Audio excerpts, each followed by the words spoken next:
देखिए साथियों, आज हम सीखेंगे वर्गीकृत सारणी का बहुलक ज्ञात करना। तो देखो, वर्गीकृत सारणी के लिए एक अपन वर्गों में विभाजित सारणी आपके सामने लिख देते हैं। कोई सा भी सवाल हो चाहे फिर अपन आसानी से इसको हल कर सकते हैं। एक बार ध्यान से देखो बस। देखो, ये तो है वर्ग। वर्ग का मतलब 0 से लेके 10 तक।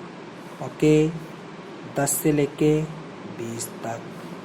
ओके, 20 से लेके 30 तक और 30 से लेके 40 तक और 40 से लेके 50 तक। आपको इसमें ये भी बताऊंगा, बहुलक का सूत्र सभी आपको अभी बताया जाएगा। ठीक है, देखो मित्रों, यहाँ तो ले लेता हूँ मैं 2, यहाँ ले लेते हैं 6, यहाँ ले लेते हैं 8, यहाँ ले लेते हैं 4, यहाँ ले लेते हैं 3। अब इसका अपन क्या करेंगे, बहुलक ज्ञात करेंगे। अब देखो सुनो, सबसे पहले लिखो यहाँ पे बहुलक। बहुलक लिख दिया, मतलब इस सारणी का क्या निकालेंगे अब, बहुलक। बहुलक के लिए आपको इस सारणी में कोई भी कॉलम एक्स्ट्रा ऐड नहीं करना है। मतलब जैसी सारणी आपको दी गई है वो की वही सारणी इसमें लिख देनी है। जैसे वर्ग कितना है, 0 से 10, 10 से 20, 20 से 30, 30 से 40 और 40 से 50। आगे नहीं है, उसको यहाँ से क्या कर दो, बंद।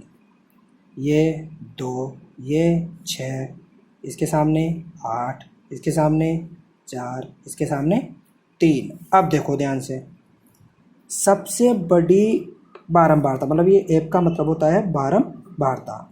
सबसे बड़ी बारंबारता देखो, सबसे बड़ी बारंबारता। अब आप सबसे बड़ी बारंबारता देखो, यानी सबसे बड़ी बारंबारता क्या है, 8। क्या है, यानी सबसे बड़ी बारंबारता F1 बराबर कितना है, 8। यानी 1 नंबर पे कौन आएगा, जो सबसे ज़्यादा नंबर लाएगा। यानी सबसे बड़ी बारंबारता क्या है, 8। तो इसके सामने इसे सामने क्या बना दो आप, डिब्बा बना दो। ओके, सबसे बड़ी बारंबारता F1 यानी 8 के सामने। अब ये जो वर्ग है इसको क्या नाम देंगे, बहुलक वर्ग। बहुलक वर्ग कितना आ गया, बहुलक वर्ग। बहुलक वर्ग आ गया 20 से 30। अब आप देखेंगे कि जो अपना लास्ट में जाके आंसर आएगा वो 20 से न तो कम आएगा न 30 से क्या आएगा, ज़्यादा। अगर आंसर 20 से कम रह गया और 30 से ज़्यादा आ गया तो आपका सवाल कहीं ना कहीं गलत हो गया। अब देखो ध्यान से, अब अपन क्या करेंगे, इसको तो लिख देंगे F1। 1 के बाद में क्या आता है बताओ, 2। 1 से पहले क्या आता है बताओ, F0, यानी 0 आता है तो F0। अब सुनो, ये जो आगे का मान है इसको तो L से लिखते हैं, निम्न सीमा। ये क्या है इसकी, निम्न सीमा। ये क्या है इसकी, उच्च सीमा। और इनका अंतर को कैसे लिखेंगे, H से। H यानी अंतर कितना है इनका, केवल अंतर देखेंगे, वो भी प्लस का देखेंगे अंतर भी।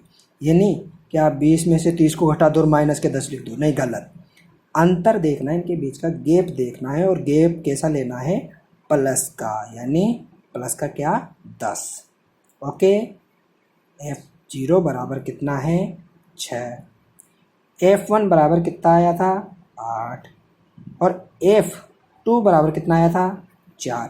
यानी बहुलक का श्री गणेशाय, जो अपन कोई भी मांगलिक कार्य करें, श्री गणेशाय जो गणेश जी का उच्चारण करते हैं, वैसे ही बहुलक के लिए सबसे पहले F1 को देखा जाता है।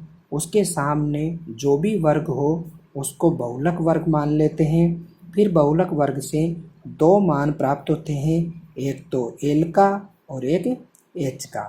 H का मान हमेशा आपको इनके अंतर के रूप में देखना है, जैसे कि 20 और 30 के मध्य में कितना अंतर है, उस तरीके से। अब देखो, आपको बहुलक का सूत्र मैं लिख देता हूँ जो आपको याद करना है।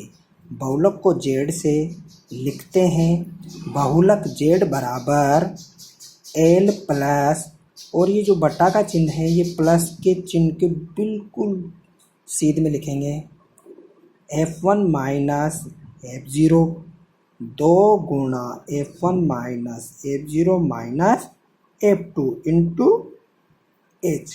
ठीक है स्टूडेंट, आप इसको याद कर लेंगे, मुझे ऐसा पूरा आप पर भरोसा है। अब एक एक को हटाते जाओ और इनकी जगह गणित के अंक लिखते जाओ। एल की जगह देखो 20, ठीक है।